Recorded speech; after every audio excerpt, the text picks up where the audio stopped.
Welcome back to another episode of D-Town TV, the free show for DSLR shooters. My name is RC, and I am here with Matt Koleskowski. Welcome back, everybody. What's up, baby? What's going on, man? How you doing, man? Good. This is a lens porn episode. Yeah. Lens porn. You might notice that there's just a couple of dollars worth of lenses on here. We decided, we're kind of just looking at the comments of the show, to do a show on lenses. Now, Scott and I mean, this was years ago. It had to have at least been 2 years ago. It might even be 3 years ago. Scott and I did like several shows on lenses, but they're older. A lot of lenses have changed. New lenses have come out since then. So we figured we kind of do kind of like a very quick recap on pretty much the lenses that we use. And what happens is a lot of the times people ask, they're just like, well, what kind of lens do you work with? What kind of lens do you use? What kind of lens, what's good for this? What's good for that? How do I work with this? I figured this is a good time for us to just kind of talk about the common ones that we use and just kind of go through them. Yeah. That doesn't mean you have to own every single one. No. And in fact, we're going to try to keep this to the point where you could say, okay, this is what I do, so this is the lens that I need. A couple of ground rules. I don't know if we can call them ground rules, but just some things to know up front, okay? Every lens that's here is a Nikon lens, okay? We shoot Nikon. We own Nikon lenses. Me personally, and this just goes back, a while back.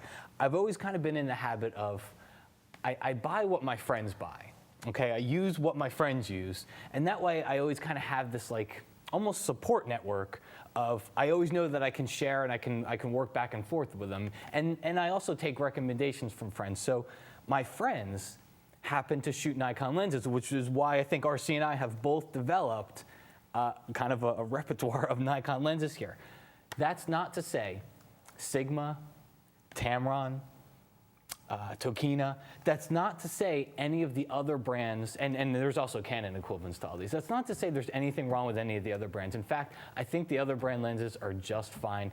Sometimes they're a little bit more inexpensive. So I don't really think in many cases you're going to notice that big of an image quality. It's just, this is what we happen to use.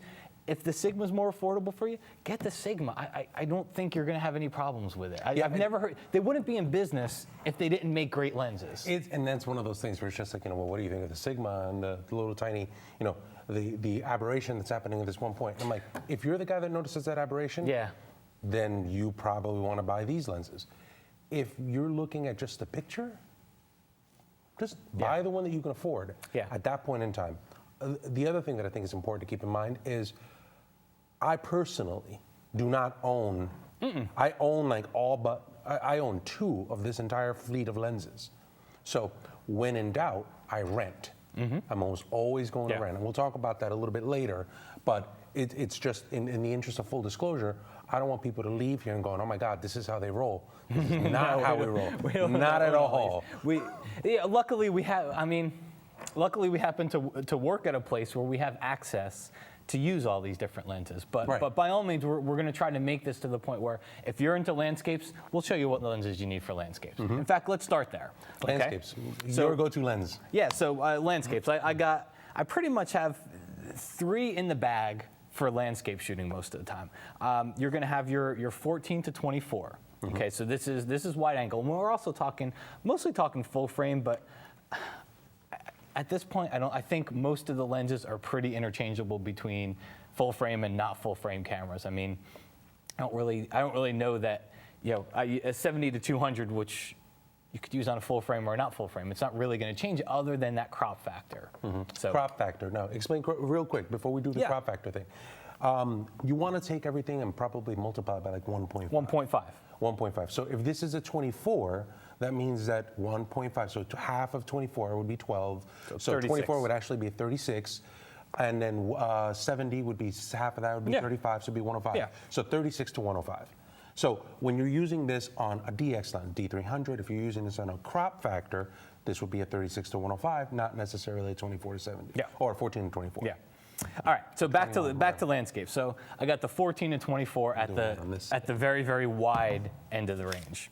I'm losing track of all the lenses over here. And then from there, the next one is going to be the 24 to 70. Equivalent to a 36 to 105. I'll say that because I don't want people to send spam mail. So you got 14 to 24, extremely wide. 24 to 70, kind of that mid to zoom range. This one stays in my bag most of the time. I'll take it with me on landscapes, but usually it's either really wide or I go to the 70 to 200 because now I want to start, even though you think landscape big, there's a lot of tight shots when you're in these places that become really pretty. And so that's where I'll jump over to 70 to 200. Any tricky things to be able to keep in mind when you're shooting with a 14? Tricky things is that 14 millimeter on a full frame camera is really, really wide. And what you see, whatever, if, you know, when I'm shooting with the 14 to 24, it's usually because I have some foreground element that I want to highlight and get close to, but I still have a wide range of things behind it. Because if you just stand back and you're at this really pretty lake or wherever it is, and you throw this thing to 14, everything that's out there is going to look so small because it is such a wide angle lens. So like I said, I always think of it as there's some foreground element. There's a rock, there's a pretty tree, there's something in the foreground. So I'll go out at wide at 14, but I can capture everything that's around it. You know what you don't want to put at the very edges of this thing? A person. People. So if you think about the lens, right, and you can almost even see it. It's hard to see because it's got a, you know, it's got a bayonet right on it. But the lens bows quite a bit. Yeah. So if you were to use this sheet of paper, right, it kind of goes like this. Yeah. So that center part right here is where I would put a person. If you put a person here at the far end of the lens, or if this were the plane, you put a person here, you put a person here, that person's pointing, that finger's gonna be like, Yep. If you have a profile of a person, that profile is gonna look horrible. Yeah. So, and it's not to say you can't, but I think in general, we don't really shoot many people with the 14 to 24. Probably not a You good can, idea. some people do. Generally, we don't. Right. Okay. Now, I will throw this in here for landscapes. This is the 28 to 300. Okay, so this is the full frame lens. The 18 to 200 is the non-full frame version. I'll throw this in there that I usually keep this 14 to 24 with me, and so many times when I'm out shooting landscapes, I throw this on because I get tired of switching back and forth to all these different lenses. And this 28 to 300, it might not be the fastest focusing lens that's out there, but I don't need fast focus when I'm shooting landscapes. my one's not moving that fast. Yeah, and it's still a very, very sharp lens. I don't need really fast focus. And I also, it's 3.5 to 5.6. I'm generally not shooting landscapes at 2.8. You know, I'm usually shooting landscapes at f8, f11, f16, something like that. So it's not, I use this lens a lot for landscape photography just because I can go wide at 28 or I can zoom in and get some of those detailed shots. So I use this quite a bit, still a very, very sharp lens. Now, just on a basic note, if you want to keep in mind, if you look at any lens that you're working with, and it's going to be very hard on the tight shot, but you'll notice that a lens has this one section here that tells you, this one's telling me that 28-300, 3.5/5.6. That means that when you have this lens at 28 millimeters, your minimal aperture is 3.5. That's a relatively shallow aperture. Yeah. When you get yourself to 5.6, when you get yourself over to 300, which is a long throw, your minimal aperture is going to be 5.6. So you're not going to get 3.5 at 300. If you want that, then you're looking at longer, We'll more go to expensive some of the lenses. other ones, yeah. So there is a compromise on the depth of field there if you need it, but when you're doing a lot of that kind of stuff, if you're doing landscape stuff, you're not really shooting that shallow as a general rule. Yeah, It's not that you can't break these things, Yeah. but generally you're shooting probably f8, f11, f16. Yeah, if I were to go through my landscape library and look at the aperture, I bet you the average would be f11. Right. I think that'd be generally what you find. So that takes care of landscapes. Let's Portraits? go to portraits. Portraits. I know where I'm going. Go. It's already here. That's it. Now, what happens is this: when you're taking pictures, remember the entire analogy of the bow, right? If you're doing the bow, when you take a picture of a person with 14 millimeters, really, really close, it takes the face, and we have a website that you're going to take a look at later, but it takes the face and it extends the face out. So your face looks a little Weird. and it pulls out. Here, I'll go behind Here. you. So, No, I'm it, not it- doing so it pulls your features out. So if 14 does that, the higher the number, the longer the zoom, compression takes into account. So what happens is your features start collapsing in and tucks everything in and tightens everything in. Not only does it do it this way and make the face tighter, but also your background elements all of a sudden start compressing themselves closer to you. So things in the background come closer, your face gets a little tighter. Generally, people say around 85 is a good minimal start for a portrait. So if you take that to the extreme, this has been known, even though it's a really long lens. This is the 70-200 2.8 VR2. This is the second version of it. I only have the VR1. I got the lame VR1. RC's got the VR2. The VR2 has there's no animosity there. Nano coating. So it's nano coating. We should talk about that at the end. Yeah, we'll talk about that. But so what happens is this generally has a really long throw. It's 200 millimeters. So I'll shoot this at 200, 135 to 200. And what that does is it takes the face and it really tightens that up. And it gives you a very, very beautiful portrait. Yep. It also takes all of the background element and really, not only does it defocus it, but it brings it really, really close to you. It is a gorgeous lens, and it's a workhorse lens of a lot of portrait photographers in the studio and outside of the studio. But if I'm shooting a portrait, chances are this is the lens that's going to be on for me. Like RC said, what it does to the background. So we have an 85 1.4 here. We'll talk about this lens, but it doesn't come out all the time. When I'm shooting portraits, this lens comes out all the time. And you know the feedback that I'll hear is somebody will see the photo and say, you shot that with the 85 1.4. Nope. It's because it looks, the background, you shoot this at 2.8, you get a couple outdoors, get a family outdoors, 2.8, rack it out to 200, stand back from your subject. What this does, if you put some separation between your subject and the background, it's a beautiful, beautiful lens. It's a sharp lens. It's a fast autofocusing lens. It really, it's a workhorse for a lot of And I think what portrait happens is people confuse bokeh with compression. Bokeh with compression. A lot of the times they go, well, shallows kind of bear where you at. It's shallow. You want more shallow, more shallow, more shallow. So if 2.8 is shallow, 1.4 is really shallow. Yeah. Not necessarily. It is, but take into account that lens compression is also something that you want. Let's do this real quick though. Let's talk about that because this, I like it. I got some opinions. Okay. So let's take a quick break. When we come back, we'll talk a little bit about a couple more lenses and things that you should consider. Stick around.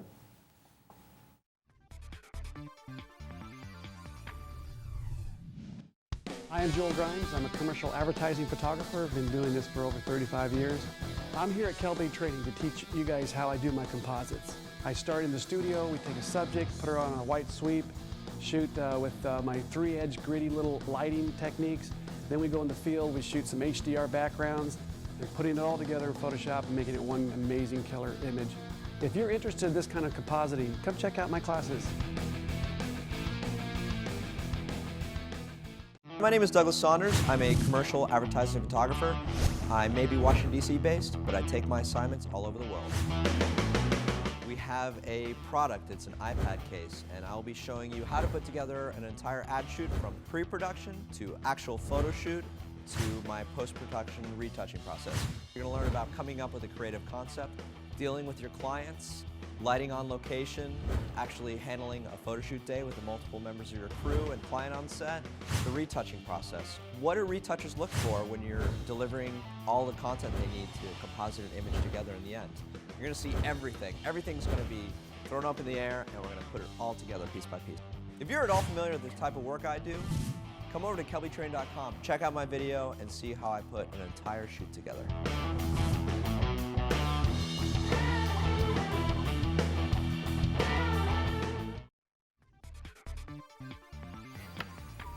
Hey everybody, we're back at D-Town. My name is Matt Kloskowski here with... I'm where's Steve, what's going on? All right. Before the show stuff, we're kind of sitting around and we're just like, what are we gonna do? We're gonna be quick. We're totally gonna be quick. Yeah, we thought we were gonna be quick. It looks like B&H threw up on this desk here and we realized we're not gonna get through this in one show on the break, so we're gonna probably have to let this go off into 2 shows. But we'll finish up portraits. I think we can finish portraits. So we talked about one of our favorites, right? Which was the 70-200. Right. 7 VR1, VR2, whatever you can get. I don't know that it makes that big of a difference. There are other companies that do lenses Canon, in those everybody lines. makes a 70-200. Canon has a 70-200. Tamron, I believe, has a 70-200. Sigma. There's always something in that range. Everybody's doing that kind of range that's there. So please don't look at this as a, well, this is a Nikon lens show. think about just the general ranges. The general ranges are pretty much the same across your vendors. Yeah. Okay, so the other portrait lens that you'll see quite a bit is the 85-1.4. There's an 85 1.8. I think Canon might have 1.2. 1.2. So there's a lot of, and they're prime lenses, and we should just kind of delineate that really quick. Most of the lenses that we're going to talk about up here, they're not prime lenses. Prime lenses is a fixed focal length, okay? It's 85 millimeters, it's not changing, you can't zoom, you can't do anything, it's always 85, okay? So there's not many prime lenses up here on this, this plethora of lenses that we have on the table here. But the 85 is one that people go to a lot for portraits. It lets you stand back a little further. So you see a lot of photographers will use a 50. The problem with the 50 is you have to get in close if you want the person to fill the frame. And as you get in closer, they start to, what RC was talking about, you start to get some of that wideness to the face. So, but it's still, you can stand back, you can give a full body shot with the 50. There's nothing wrong with it, but the 85 lets you stand back a little bit further.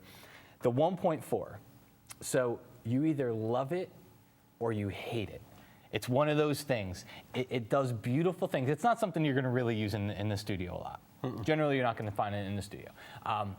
You're going to get outdoors with this thing, and the background is beautiful. It just gets so soft, and just the appearance of the background looks great. The downside of that is, if your focus is slightly off with this thing, at 1.4, you're gonna have some blurry photos. And so here's the thing: you say, well, why not shoot it at f8 or a 5.6? Why buy an 85-1.4 if you're not gonna shoot it at 1.4? Okay, so you got to keep that in mind. Shooting couples, shooting families, multiple people. When you're at 1.4, 85-1.4 in a couple. That's the one thing I hear. It's that all the very time. difficult. It's extremely difficult. You know why? Because if RC and I are a couple, which we're not, but if I'm standing just 6 inches back or 6 inches forward, and you focus on my eyes, you know what's going to happen to his eyes? They're going to be out of focus.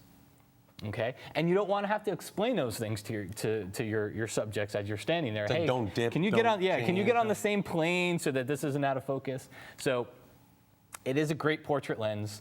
I tend not to use it for groups, but when I'm just photographing one person outdoors, it's a wonderful lens, and it's got a look to it that you just can spot. And that's the peculiarity of the lens. It's just 1.4. While it seems like it's a solution, you have to understand like all of those little tricks and start using those things to your advantage. And it does alter your shooting style. Yeah. Like, you know, you have to use very specific spots when you're focusing. You have to know how to be able to throw, what kinds of elements to be able to throw out of focus so that it can work. So there's a specific amount of adaptation that you need to do with that. It's still great, it's wonderful, but it's something that does take a little while to get used to. Yeah. All right, so last portrait lens, really quick. We'll talk about nano coating. We got to get out of here. The other portrait lens I think we both use, and a lot of people do, is the 24-70. It's kind of like an environmental portrait lens. It's a lens where you want your person in the lens, but you want to capture some of their environment too. And you got some versatility because you got 24 millimeter, which is fairly wide, all the way to 70. So you can get tighter if you need to. But it's, again, I think environmental portrait is what you think of. You want to shoot the person and you want to get the surroundings that they're in as part of that portrait. So, and in the studio, I use this quite a bit. What would you too. say percentage-wise on your camera? If you had to give percentages now. Percentage-wise on my camera, if I'm outdoors doing a couple shoot, you know, an engagement shoot, a family portrait shoot, something outdoors, this lens. If they just, you know, sometimes maybe they just have one child or they want to do individual shots, then I'll throw the 85 on there, okay, outdoors. In the studio, I'd say it's probably 50-50, 24-70, 70-200, probably more 24-70 I was going to say studio. that I think that as a whole, across all of my work, I probably say that the 24-70 for me is probably 80% of the time. Yep. For me. Yeah. So. Because and you shoot a lot of environmental type portraiture. You like to get the environment in there, and that's what the 24-70 does. Last thing we'll talk about here, because we mentioned it before, nano coating. A lot of these lenses, Canon, Nikon, they have this nano coating, some type of a coating on it. What that does for you, it basically eliminates flare. is kind of what it is. It's not going to make your images sharp or anything like that. If you shot a lens, because lens flare, everybody likes to get that sun star. You know, you shoot you shoot into the sun and you shoot at f/22, and the sun is this nice little star. If you shoot a non-nano coated lens, you're going to see flare all over your photo. If you shoot a nano coated lens, generally you're going to see a nice little sun star. Okay, you're saying that's pretty much, people like to use lens flare. The nano coating lens flare looks nice. Without the nano coating, lens flare can actually almost disrupt the photo. Nice. From what I found.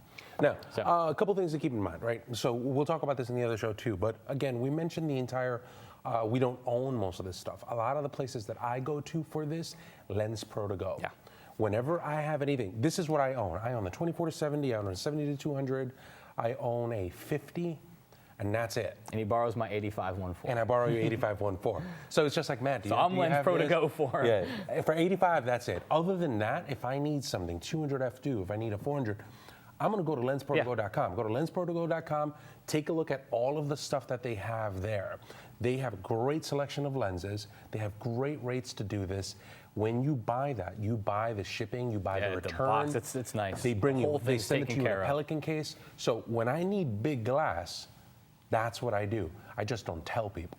What happen is I'll put my lens on. You don't tell the client. I don't tell the client. I'm like, yeah, well, that's how I roll. Thanks to Lens Vertigo. It's like, so we use them. We use them all the time. They're the secret weapon. Yeah, definitely. Contest. So we'll contest. So next time, what we're going to do is we'll come back with, we did portraits and we did landscape. Next time we'll come back with travel, sports, and we'll talk a little bit about wedding, which I think wedding falls a lot into portraits as well. But we'll come back with travel, sports, and wedding, and anything else we think of next time. Cool. All right, what do we got? Contest? Contest. What you do is go to kelbytv.com/DTownTV. Take a look at this episode. Leave a name. Leave a comment. Pretty straightforward. That's it. That's all you have to do. Keep in mind that we watch on Google+, we watch on YouTube, we watch on all of these different places, but our producer can only pick from kelbytv.com/DTownTV. That's where they can do this stuff. Sweet. They're going to win. You have them right there. Oh, I got them right here. Books. You're going to win Matt Klaskowski's Compositing Secret. Photo Compositing Secret. This is the book for learning compositing. You're also going to win RC's, the HDR book. You like how we did that? We each took each other's book. We're like because sisters. Now I can say this is the book for HDR, which it is, because it's the HDR book. It's the HDR book. All right. So that's pretty much it, man. That's it. Next time, we'll finish everything up and get through the rest of these lenses. In the meantime, thanks for watching D-Town. My name's Matt Klaskowski. And I'm RC. We'll see you soon. Take care.